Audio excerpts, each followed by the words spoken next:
আলম আর ISKCON Alam. আগে ISKCON Alam নাম ছিল, এখন বিরিয়ানি আলম ওনার নাম। এটা সমাজে চালু আছে এই নামটা, এটা আমার দেওয়া নাম না। তো এই বীর শ্রেষ্ঠ সুবিধাবাদী, উনার প্রশ্ন হলো যে মিডফোর্ডে যে নৃশংসতা ছাত্র যুব দলের দুই নেতা চালিয়েছে, এটা অবশ্যই বিভৎস, তাতে কোনো সন্দেহ নাই। কিন্তু দোষ চাপিয়েছে ইউনূস সরকারের উপরে। কেন? যে এই নৃশংস হত্যাকাণ্ড চালালো, 48 ঘন্টা পার হয়ে গেল, কেন তাদেরকে গ্রেপ্তার করা হলো না? আমরা তো মনের অজান্তে হাসিনা আক্তার এক মহা বিপজ্জনক পরিস্থিতিতে যাচ্ছে। শুধু তো পুলিশ আইন শৃঙ্খলা পরিস্থিতি এখন দেখছে না, সেনাবাহিনী আছে এবং উইথ ম্যাজিস্ট্রেসি পাওয়ার। তাতে যদি আইন শৃঙ্খলার অবনতি মাইনাসে হয়, তাহলে কি এখন MI5-কে নিয়ে আসতে হবে? তাহলে কি এখন স্কটল্যান্ড ইয়ার্ডকে আনতে হবে? না জাতিসংঘের শান্তিরক্ষী এসে? পুরান ঢাকায় একজন ব্যবসায়ীকে থেতলে দেওয়া হয়েছে। এইটা থেতলে দিয়েছে বিএনপি, স্পষ্ট বিএনপির নেতাকর্মীরা। বিএনপি তাদেরকে বহিষ্কার করেছে, কিন্তু কিছু মানুষ এটাকে মিসগাইড করার চেষ্টা করছে। বিএনপির দুষ্টাকে না বলে এটা সরকারের উপর চাপিয়ে দেওয়া হচ্ছে, সরকারের নিয়ন্ত্রণ করতে ব্যর্থ হয়েছে। ঠিক আছে, সরকার নিয়ন্ত্রণ করতে ব্যর্থ হয়েছে, কিন্তু আপনারা তো সরকারের ভূমিকা পালন করতেছেন। আপনারা বলতেছেন আপনারা সরকারকে সহযোগিতা করবেন, তাহলে সরকারকে সহযোগিতার নামে যদি আপনারা হত্যাকাণ্ড করেন, তাহলে আপনারা সরকারকে কি সহযোগিতা করবেন, কিভাবে সহযোগিতা করবেন? এখানে তো এটা বোঝা যাচ্ছে যে আপনারা হত্যাকাণ্ড করে এই উশৃঙ্খলতা করে সরকারের বিপদে ফেলার চেষ্টা করছেন।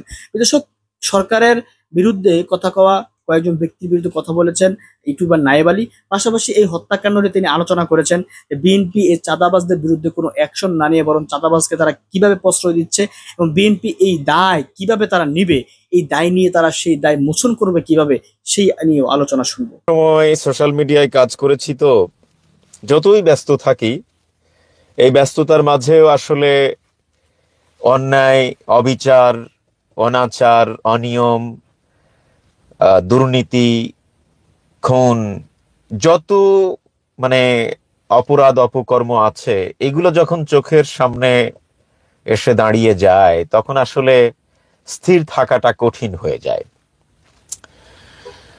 তো কি বলবো, মনটা জ্বলে পুড়ে ছারখার হয়ে যাচ্ছে। কি কারণে ছারখার হয়ে যাচ্ছে সেটা আপনারা ইতোমধ্যেই আঁচ করেছেন যে 2 দিন আগের ঘটনা। মিডফোর্ডে একজন ব্যবসায়ীকে চাঁদা না দেওয়ার কারণে যুব দলের 2 নেতা, মবিন এবং রবিন, এই 2 নেতা তার দলবল নিয়ে রাজপথে দিনের বেলায় অবিকল 2006 সালের 28শে অক্টোবরে ছাত্রলীগ লগি বৈঠা দিয়ে রাজপথে দিনের বেলায় মিডিয়ার ক্যামেরার সামনে যেভাবে লগি বৈঠা দিয়ে ছাত্র শিবিরের 7-8 জন নেতাকে নৃশংসভাবে পিটিয়ে হত্যা করে নৃত্য করেছিল, আমরা সেই 2006 সালের 28শে অক্টোবরের পুনরাবৃত্তি দেখলাম মিডফোর্ডে। অবিকল সেই একই কায়দায়, সেটা ছিল লগি বৈঠা দিয়ে পিটিয়ে হত্যা, আর এটা ছিল পাথর ছুঁড়ে উলঙ্গ করে একজন ব্যবসায়ীকে নৃশংসভাবে হত্যা করে নৃত্য। আপনি মিলান, সেই ভিডিও ফুটেজ তো এখনো আছে, আপনি মিলিয়ে দেখেন। অবিকল 2006 সালের 28শে অক্টোবরে ছাত্র শিবিরের নেতাদেরকে ছাত্রলীগ যেভাবে পিটিয়ে হত্যা করে নৃত্য করেছিল, সেই ছাত্রলীগ নেতার নাম কি ভুলে গেলাম। এনিওয়ে, তো এখন এই রবিন আর মবিন এই 2 জনও একই কায়দায় এই ব্যবসায়ীকে একেবারে পাথর ছুঁড়ে উলঙ্গ করে বিবস্ত্র করে তাকে হত্যা করে সেই লাশের উপর নৃত্য করেছে। কত জঘন্য হত্যাকাণ্ড আমরা দেখলাম। আপনারা বলেন, আমরা তো ফ্যাসিস্টকে হটিয়েছি, তাই না? তো এই ফ্যাসিস্ট হটিয়ে আমরা কাদেরকে ক্ষমতায় আনছি? একটু চিন্তা করে দেখুন, এই ফ্যাসিস্টকে হটিয়ে আমরা কাদেরকে ক্ষমতায় আনছি? আপনারা একটু চিন্তা করে দেখুন। অথচ এই হত্যাকারীদের দালাল আছে একজন নিউ ইয়র্কে, আপনারা চিনেন, আমি তাকে বীরশ্রেষ্ঠ সুবিধাবাদী নাম দিয়েছি। মানে বৃষ্টি যেদিকে পড়ে সে ছাতা সেই দিকে ধরে। আপনারা জানেন এইটা নিয়ে পিনাকিদা একটা পোস্ট করেছেন। সেই পোস্টের জবাব দিতে গিয়ে সে বিএনপির দালালি শুরু করেছে, এই খুনিদের দালালি শুরু করেছে। সে দালালিটা কি আপনাদের নিশ্চয়ই মনে আছে। খুলনা প্রযুক্তি বিশ্ববিদ্যালয়ে দফায় দফায় সংঘর্ষ হয়েছিল।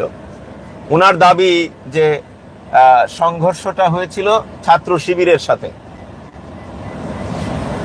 ছাত্র শিবিরের সাথে সংঘর্ষ হয়েছিল এবং সেই সংঘর্ষে যুব দলের একজন নেতা নাম হচ্ছে মাহবুবুর রহমান।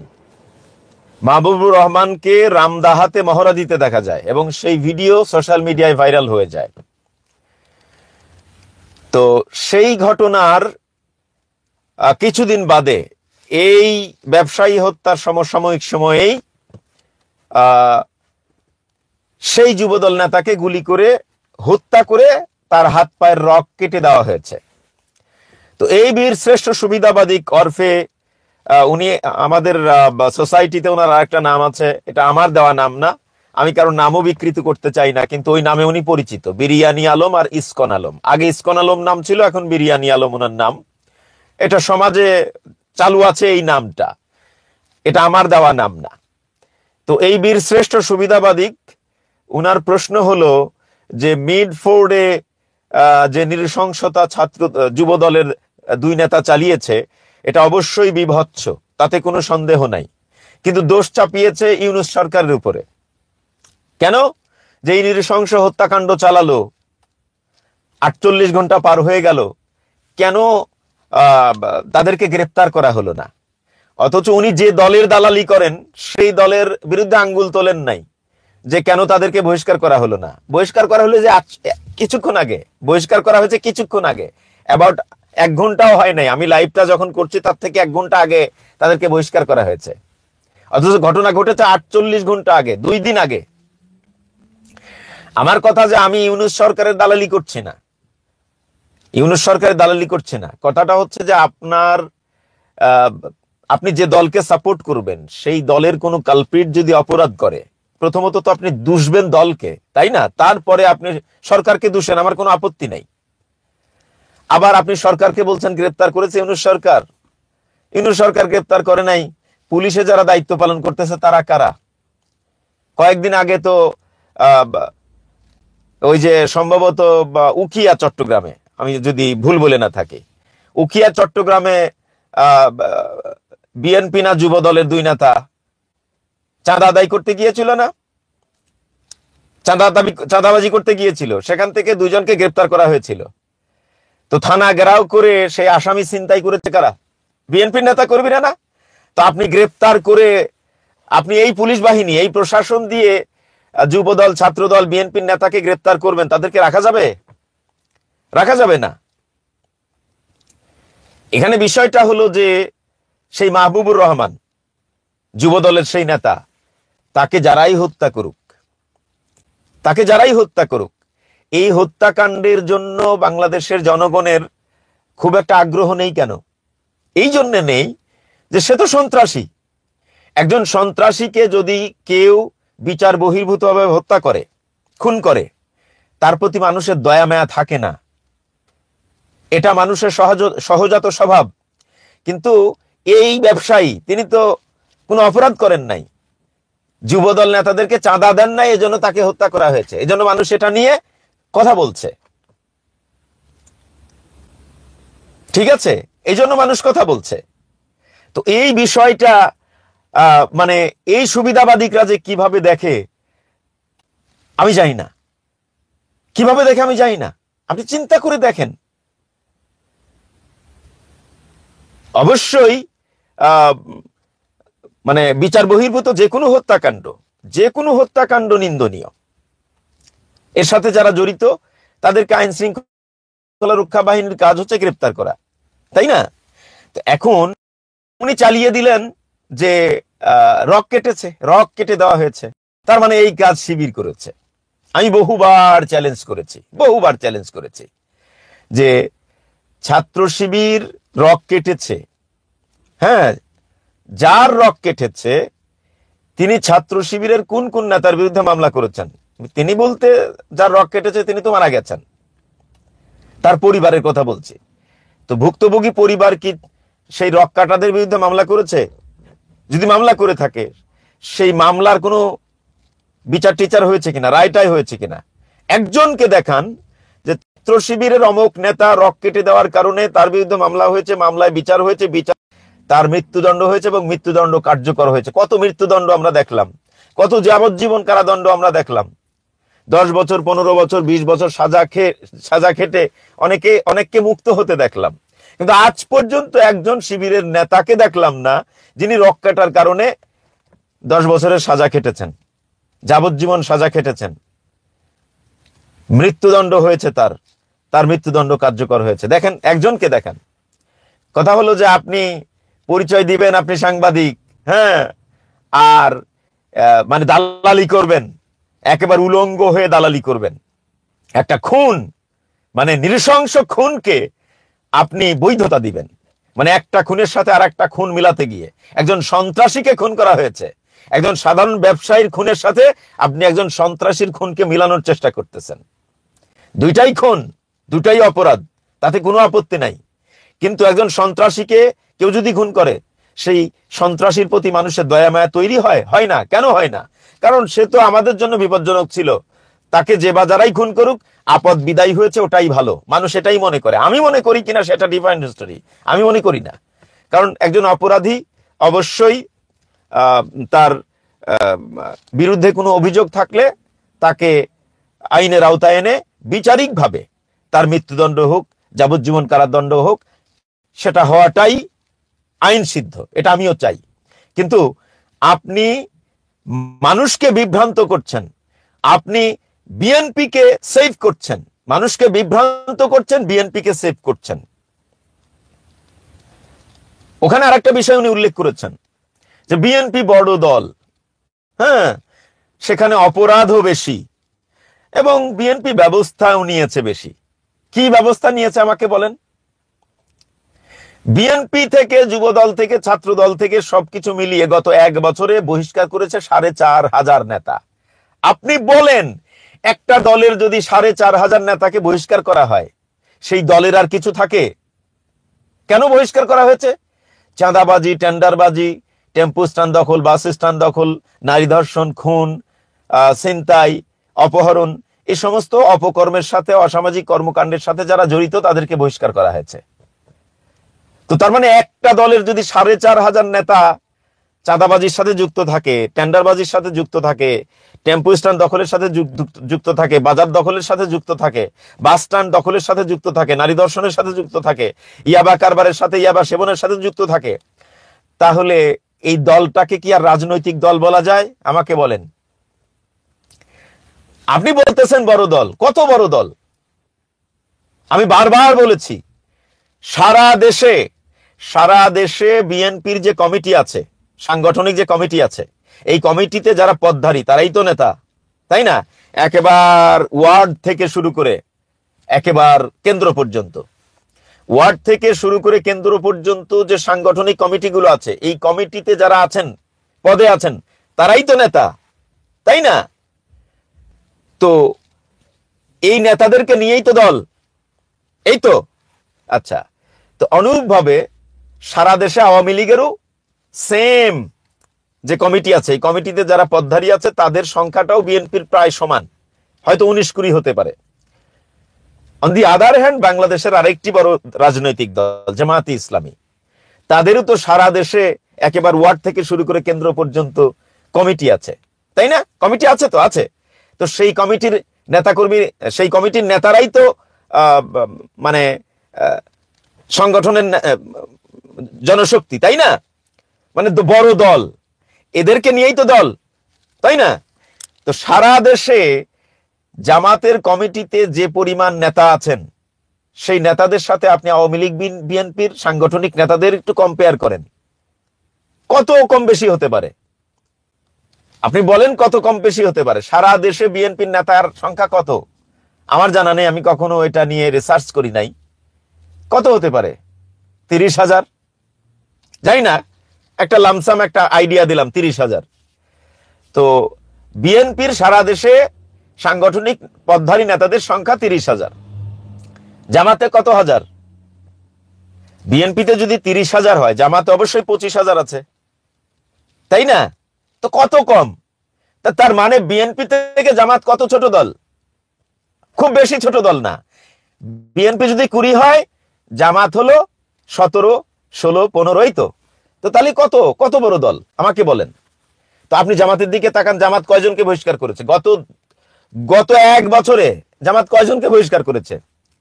জামাত সম্ভবত একজন নেতাকে বহিষ্কার করেছে, আর কর্মীকে বহিষ্কার করেছে 2 জন না 3 জন, আর সমর্থককে 1 জন। তার মানে গোটা 1 বছরে কোন জামাত যারা করে তারাও তো মানুষ, তাই না? সুতরাং মানুষের দ্বারা ভুল ত্রুটি 2-1টা হওয়াটা অস্বাভাবিক না। তো সঙ্গত কারণে জামাতেও 2-1টা অঘটন ঘটেছে। তো জামাত সারা বছরে বহিষ্কার করেছে 5 জনকে, তাও এর মধ্যে নেতা 1 জন, আর সবাই হলো কর্মী।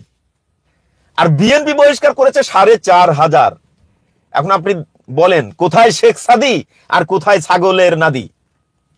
এই জন্য আমি মনে করি গোটা জাতির এখন চিন্তা করা উচিত যে কোনোভাবেই এই বিএনপিকে ক্ষমতায় আসতে দেওয়া যাবে না। আপনি বলেন ক্ষমতায় না গিয়েই তারা চাঁদা না দেওয়ার কারণে একজন ব্যবসায়ীকে নৃশংসভাবে পাথর মেরে এইভাবে হত্যা করতে পারে, সেই দল ক্ষমতায় গেলে কি করবে? আপনার বিবেকের কাছে প্রশ্ন করুন। যে দল এখনো ক্ষমতায় নাই, সেই দলের নেতাদেরকে গ্রেফতার করার কারণে থানা ঘেরাও করে তারা আসামি ছিনতাই করেছে, ক্ষমতায় এখনো যায় নাই।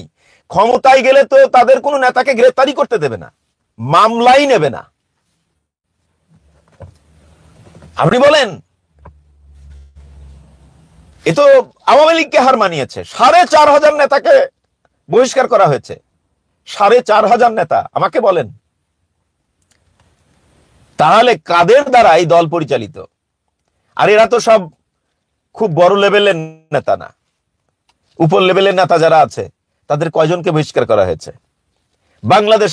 বাংলাদেশের রাজধানী ঢাকা শহরের সবচেয়ে বড় চাঁদাবাজ হচ্ছে মির্জা আব্বাসকে বহিষ্কার করেছে।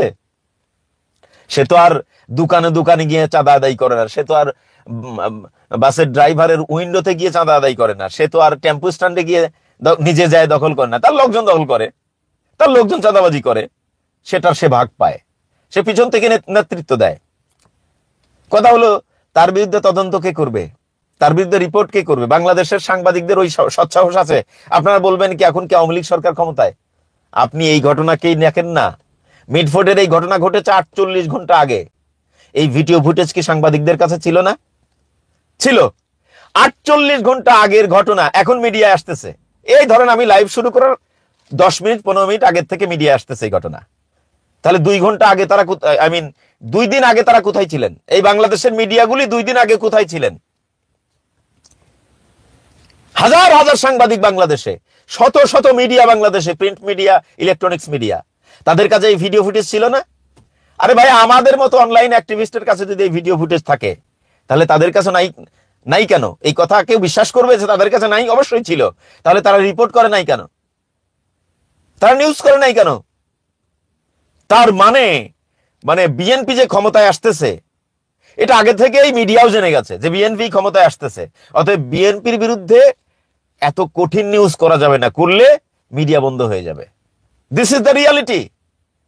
আপনি দেখেন সোহরাওয়ার্দী উদ্যানে ইসলামী আন্দোলন বাংলাদেশ কত বড় একটা প্রোগ্রাম করলো, ইতিহাস সৃষ্টি করেছে তারা, কিন্তু মিডিয়া কভারেজ পায়নি। বলেন কেন পায়নি? ওই যে মোল্লা মুন্সি মানুষ। আমি বহুবার এই কথা বলেছি যে আমরা মোল্লা মুন্সি, আমরা ইসলাম প্র্যাকটিস করি, আমাদের টুপি আছে, দাড়ি আছে, জুব্বা আছে। এই মানে মিডিয়াগুলি আমাদেরকে মানুষ মনে করে না। আপনি জামাত ইসলামী বলেন, ইসলামী আন্দোলন বাংলাদেশ বলেন, খেলাফত মজলিস বলেন, ইসলামী ঐক্যজোট বলেন, এদের এই সমস্ত দলের যারা নেতৃত্ব দেয় তারা আসলে নেতা না, তারা খেতা।